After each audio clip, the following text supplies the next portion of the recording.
Hey guys, Mr. Antoon here, and we're going to be dealing with Chapter 15, the Federal Courts, Sections 3 and 4 most likely today.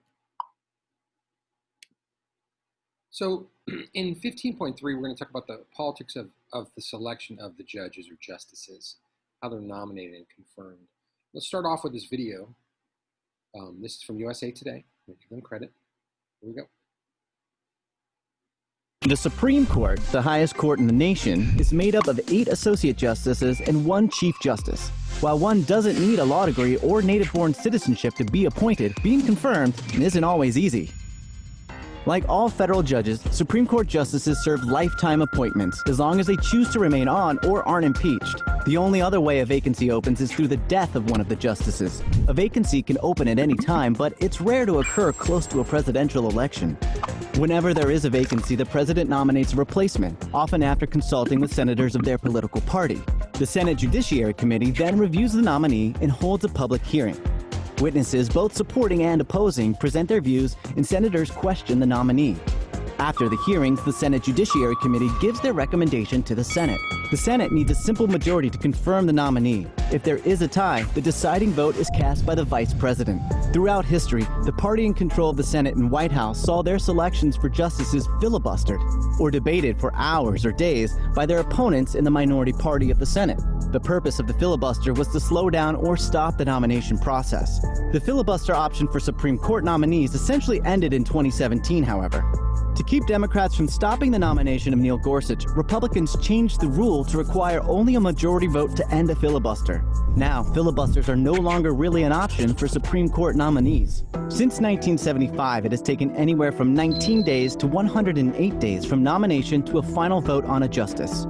4 justices have received unanimous support, and 8 have received significant opposition from the opposing party of the president.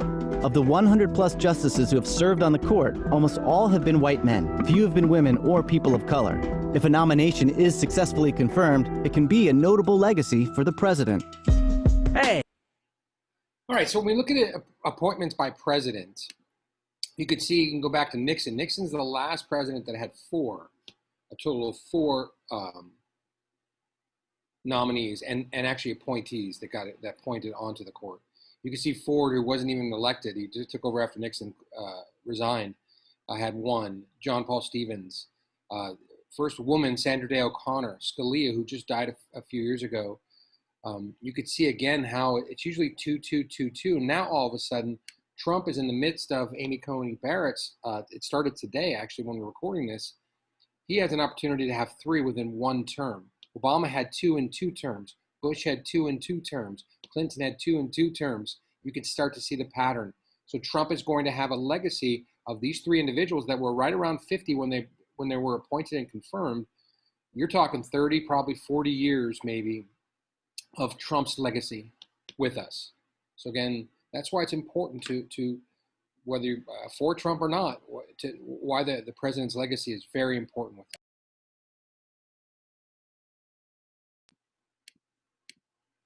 Okay, so the SCOTUS process, the confirmation process, you could see here. I'm just going to give it to you in a visual. Step 1, presidential nomination. That's what Trump did with Amy Coney Barrett. I'm not going to use her necessarily as a visual, but more as she's happening right now. Step 2, the Senate Judiciary Committee hearings. That's happening today. They question the nominee, and then if it passes with a simple majority vote, it goes to a full Senate vote. So you can see there's Trump. And then this is what happens during this process. The American Bar Association gives them a rating. Right now, Amy Coney Barrett has a really good rating. They haven't done the Supreme Court one yet, but her ratings at the lower courts have been really good. Interest groups come into play during that time. The media plays a huge role. And by the way, today is the first day of Amy Coney Barrett's nomination or hearings, and CNN is not covering it live. Just something to think about in terms of wonder why. Department of Justice comes in, does a background check as well. Again, the media is there along the entire path, guys, and so is the interest groups. You can see the hearings happen. Everything's going to be moving on the slide. Had a little fun with this. The U.S. Senate then votes. Is there going to be a filibuster? Probably not.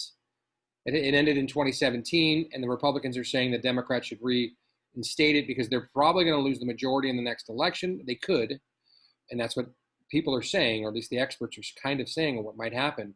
If it happens, filibuster's not going to come back. The Republicans took it away for two, now three major appointees. The Democrats aren't going to sit lightly on that one, which is kind of sad because you're destroying precedent just to gain power. And then lastly, it's the oath of office. There's Brett Kavanaugh taking his oath in 2018. Okay? And again, the whole idea is it's a different visual. There's Brett Kavanaugh nomination. They vet, first hearing, committee votes. As you guys can see, as he's progressing his way along here, all the way to the end, because he made it, you could see how it went. The committee was 11-10, right along partisan lines. There was no filibuster, no voting for cloture. It was 50-48, which is the lowest upvotes for any Supreme Court or judge ever. 50-48 because two people were abstained from voting. So therefore, it wasn't even really the majority of 51%. But if it was tied, Vice President Pence would have put him on anyways. So you're seeing how tough it's getting. In terms of vacancy to vote, the district court levels, you can see how long it takes. Average days vacancy to nomination, 354, 63 days of hearings. Average days from hearing to floor vote, 447 for Clinton. Bush is 420, Obama at 610. It's a long time. The Court of Appeals is still long as well. You can see the average days from vacancy to nomination for all three of them, and then the average floor vote here. Total vacancy to floor vote on that one. So it does take a long time to do this. How do they align with their appointers? So you can see 66% Clarence Thomas aligns with George H.W. Bush. He's a conservative. Scalia, 63. Alito is still on. Sandra Day O'Connor with Ronald Reagan. Chief Justice John Roberts, 58% with George W. Bush. Anthony Kennedy, who was appointed in 1988 when I graduated high school, and he just retired 2 years ago, replaced by Kavanaugh. Breyer, who's still there, he's like 86 or 80, whatever he is now. It's crazy. 41% aligns with Bill Clinton. And you can see Ginsburg, 37 with Ginsburg. You can see again how it is in terms of the votes coded as conservative. So this is not saying they're against them. It's saying percentage of votes coded as conservative in each justice's Supreme Court career through the 2016 term. So again, this is just saying conservative. So it's still agreeing with it. So there's this thing called the lower courts, and it's called, the Congress created that early in this country. And the senatorial courtesy concept is the president is supposed to ask the senior senator of a state about a judge that they want to appoint to the Supreme Court or anywhere. And that's what they do as a courtesy. That's why it's senatorial courtesy. So he's supposed to have asked the senior senator, Michael Bennet, for suggestions so that there's compromise going on here. It's not just one person making all the decisions. And the Senate, as you can see, breaks tradition, confirms Trump's nominee without a home state senator's approval. So you can see that they were not given approval. Trump did not ask. This is changing things. And again, you'll hear that a lot from me about Trump. He's changing the norms of what the presidential precedent has been, what the norm is. And I want to make sure you understand that. And then another example is Obama in 2009. He asked the Republican senators of Florida, he reached out for recommendations. They never responded to him, just obstructing and delaying, and therefore trying to stop him from appointing judges on the court. So you could see how the game is played, how politics is played. Kind of dirty at times. This is, again, the nomination since 1969, so 51 years ago. And you can see anybody who's a little red square was denied. It doesn't happen very often. But you could see Merrick Garland was never given a vote, never given a hearings. So therefore, he was the appointee by Obama at the end, his last year. And you can see Gorsuch and Kavanaugh were both put in as the nuclear option. And what that is simply getting rid of the filibuster by a simple vote. So no longer do we need to get cloture. No longer is the filibuster allowed. It's simply just powering your way through because you don't have enough votes to get to 60. So therefore, you're just saying, I'm changing the rules so I can pass my person into office or pass my person into the court and without having the supermajority. So you can see how it was done if you want to take a look at that stuff. The percentage of judicial nominees receiving the negative vote confirmations. Look at the percentages fly up based on partisanship, Tate. You already know that we are divided as a country. It's getting worse and worse. And what happens is, well, Democrats are doing it to Trump right now. They don't really have as much power to do it. If they flip the Senate and Trump wins, he's going to be not going to get much done. He's going to do a lot of executive orders. So it's constantly not trying to compromise is what's causing this. We're not giving in to the other party, and that's the problem we're seeing. Again, percentage of judiciary appointed during president's first 2 years, Trump did have more than Obama because because the Senate was Republican. They blocked a lot of his appointees near the end, especially. In the history of the United States, 168 presidential nominees have been filibustered, 86 all presidents, and 82 under Obama. So you can see how much they did not want him to have him fill the courts. So I don't think this is racist because it's happening to Trump as well. Here on the right, you can see, well, this is not really it's the start of it. But you're seeing cloture votes is already starting higher than it was in these past years for Trump. So again, it is happening. And this idea of confirmation, the Senate has the right to, you can see up there in Article 2, Section 2, Constitution states the president shall nominate and by and with the advice and consent of the Senate, appoint ambassadors and so on.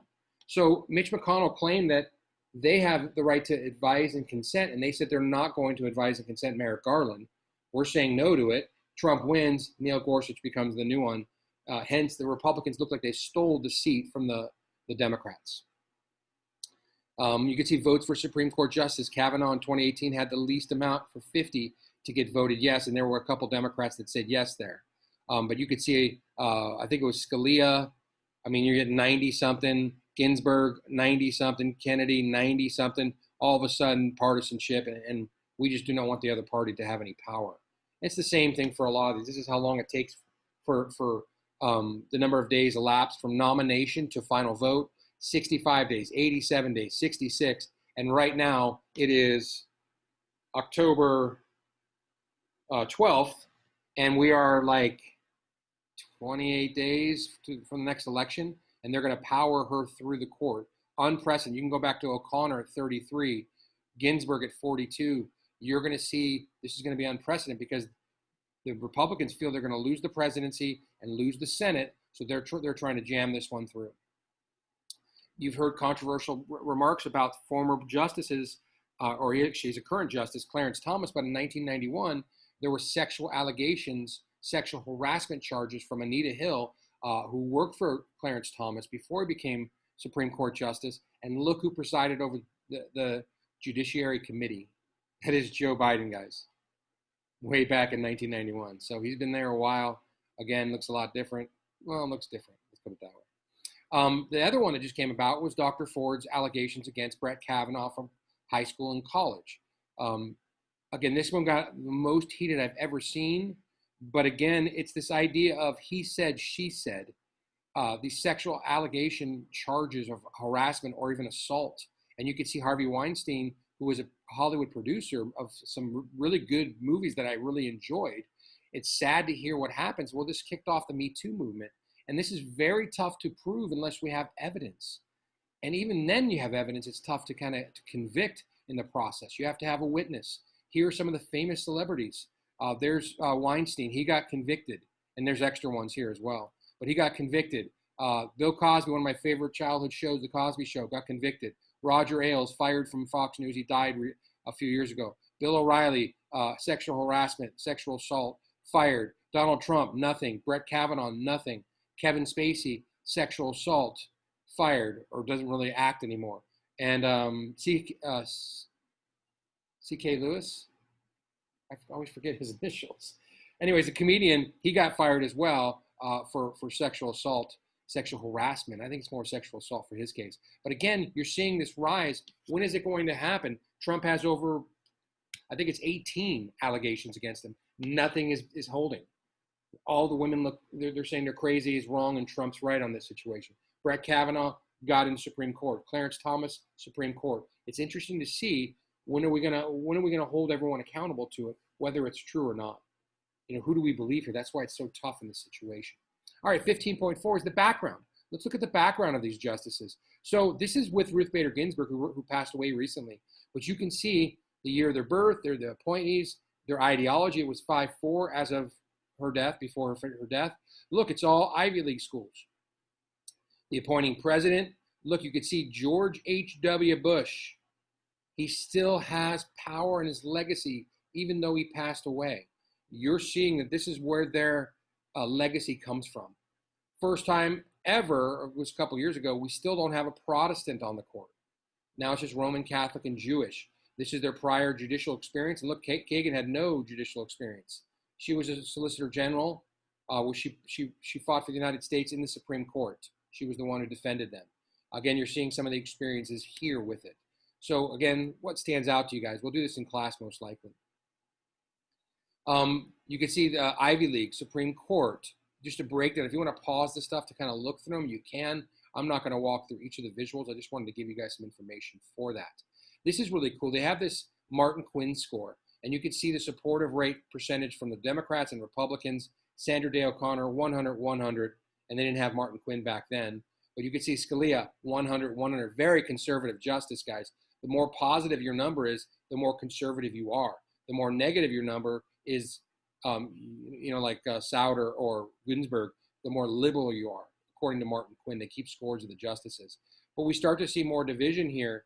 Look, Alito had 9 supportive rate, 98 the other side. And you can see Sonia Sotomayor and Elena Kagan on their side, 98, on the opposite side, support. So you're just seeing more partisan coming up there.